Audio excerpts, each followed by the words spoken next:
Dando início aqui ao terceiro módulo, agora que a gente já percorreu a história da ética na computação e refletimos sobre os dilemas atuais, a gente chega a numa pergunta, né?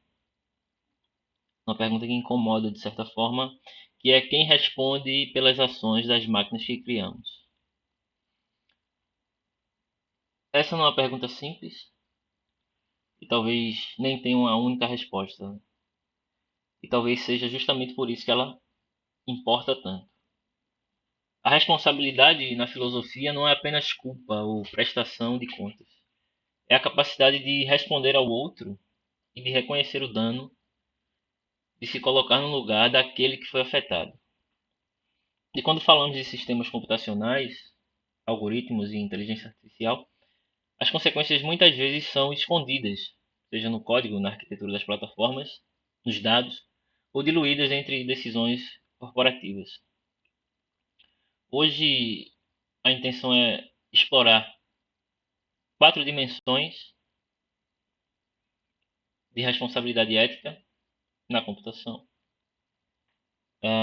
A primeira delas é o indivíduo, o técnico. O segundo, a corporação, a estrutura corporativa. O direito, né, a regulação legal e a complexidade sistêmica.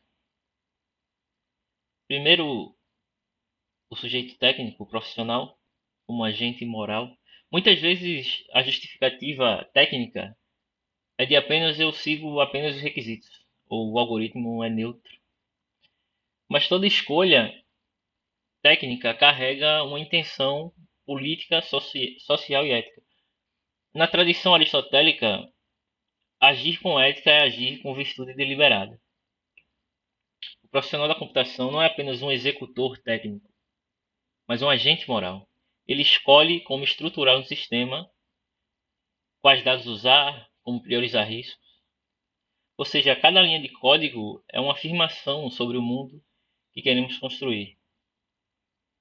E códigos de ética como os da ACM ou do I3E, eles não existem para limitar, mas para orientar. Assumir responsabilidade é um ato de coragem moral, né? Muito ao contrário da omissão técnica. Então, com esses princípios de evitar causar dano, ser transparente, proteger a privacidade, entre outros, são ferramentas úteis para o técnico, né? O programador, no fim das contas. Partindo para ampliando esse olhar e quantas empresas que desenvolvem essas tecnologias, hoje grandes plataformas moldam o comportamento em escala global, mas muitas vezes elas se isentam dos efeitos colaterais, como polarização política, vícios digitais e até a discriminação algorítmica. A ética entra em choque com o mercado quando o crescimento, engajamento e lucro tornam-se objetivos absolutos.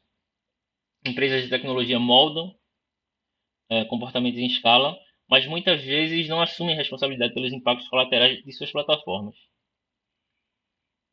Casos como o uso de algoritmos de recomendação que polarizam discursos, sistemas de IA que reproduzem racismo estrutural em decisões judiciais e contratações, ou falhas que causam danos concretos às vidas humanas. Então, o problema aqui não é apenas técnico, ele é econômico, estrutural, portanto ético. As perguntas que ficam é quem lucra com a desinformação e quem escolhe não interferir quando o dano gera engajamento. Na esfera jurídica, a pergunta é quem deve responder quando uma IA comete um erro grave. O programador, a empresa, o usuário, ou o próprio sistema como uma entidade artificial. A responsabilização legal busca respostas práticas, mas enfrenta desafios de sistemas complexos e decisões automatizadas que ninguém sabe explicar completamente.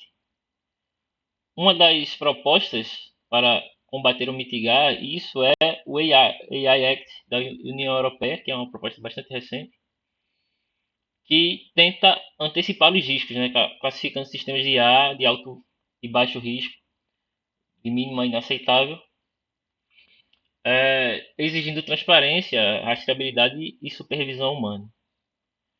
No caso do Brasil, temos o marco legal da IA que ainda está sendo discutido.